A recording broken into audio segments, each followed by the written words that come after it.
ፈተናዬ ቢበዛብኝም የሐዘኔ ማብቂያው ቢረግም አምላክ ባንተ ታሪክ ይሆናል።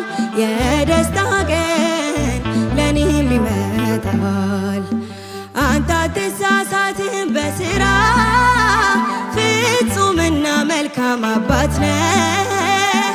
እስከሚሆን ድረስ ተራዬ እጠብቅሃለሁ ጌታዬ። የተሻለ ነገር አስብህልኝ ነው ፈተናው የበዛው። ነገ መልካም ቀን ያለው በዚህም አምናለሁ።